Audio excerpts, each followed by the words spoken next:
Jumpa lagi dengan saya di channel Benteng Iman Kristen. Langsung aja kita masuk dalam pembahasan ini. Pembahasan ini saya ambil dari pertanyaan teman-teman yang mengajukan satu pertanyaan teologis buat kita semua. Pertanyaan ini menurut saya wajib untuk saya jawab, meskipun tidak sesempurna, teman-teman juga boleh memberikan pandangannya buat kita semua. Yang pertama, bolehkah umat Kristen, umat Kristiani mengakui Muhammad sebagai seorang nabi, sama seperti yang diakui oleh saudara kita umat Muslim? Pertanyaan yang kedua, apa susahnya umat Kristen mengakui Muhammad sebagai nabi? Ya, bukankah umat Islam sudah mengakui Isa Al-Masih atau Yesus Kristus sebagai bagian dari iman dan keyakinan mereka? Tentu saja jawab pertanyaan ini wajib dijawab oleh umat Kristen. Karena itu, saya bermaksud dalam pembahasan ini untuk menseringkan ataupun mendiskusikan bersama teman-teman semua. Pada video kali ini, tentu berdasarkan artikel ataupun juga literasi dari penulis-penulis Kristen yang telah memberikan kita pandangan ataupun pendapat yang berbeda-beda. Nah, tentu kita melihat sedikit ke belakang bahwa sejak di pertengahan abad ke-20, ya, pertanyaan ini sudah muncul, bahkan para teolog-teolog Kristen sudah berusaha untuk merumuskan prinsip-prinsip.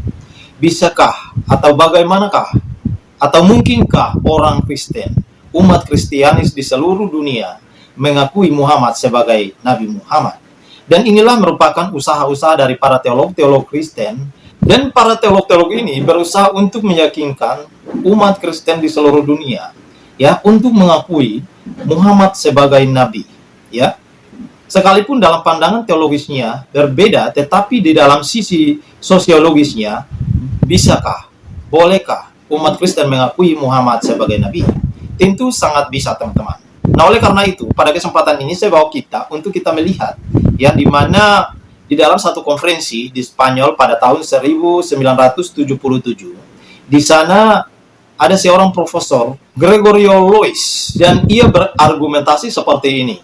Jika Muhammad dipahami secara sosiologis, ini memungkinkan umat Kristen bisa mengakuinya sebagai nabi. Namun pandangan ini kurang mendapat perhatian ataupun tidak diresponi oleh para teolog-teolog lainnya, karena mereka menganggap bahwa pengajaran teologisnya tidak bisa dipaksakan.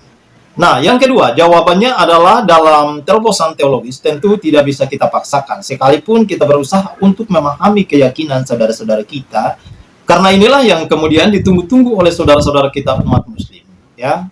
Bukankah mereka sudah mengakui Isa Al-Masih sebagai seorang utusan, sebagai seorang nabi dalam iman dan keyakinan mereka? Hanya Kristen yang masih bersikukuh dan tidak mau mengakui Muhammad sebagai nabi.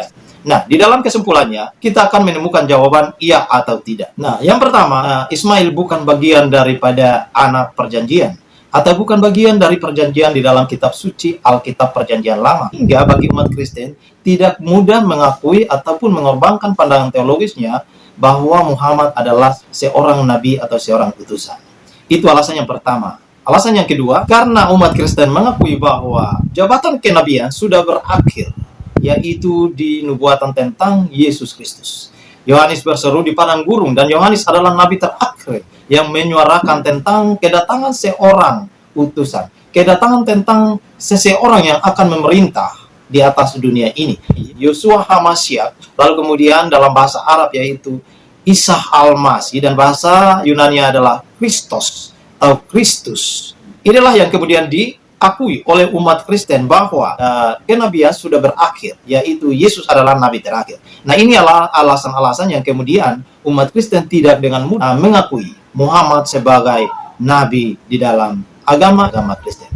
Ya, teman-teman semua, sekali lagi bahwa ini adalah sharing atau diskusi, karena berdasarkan literatur ataupun artikel-artikel dari penulis-penulis teologi Kristen yang juga sudah sempat memperdebatkan ini, sehingga pada saat ini saya ingin membagikan lagi buat kita semua, supaya kita bisa mengerti dan memahami, dan ini adalah bagian daripada edukasi buat kita semua. Itu aja, teman-teman. Kiranya Tuhan Yesus terus menolong dan memberkati saudara sekalian dimanapun kita berada.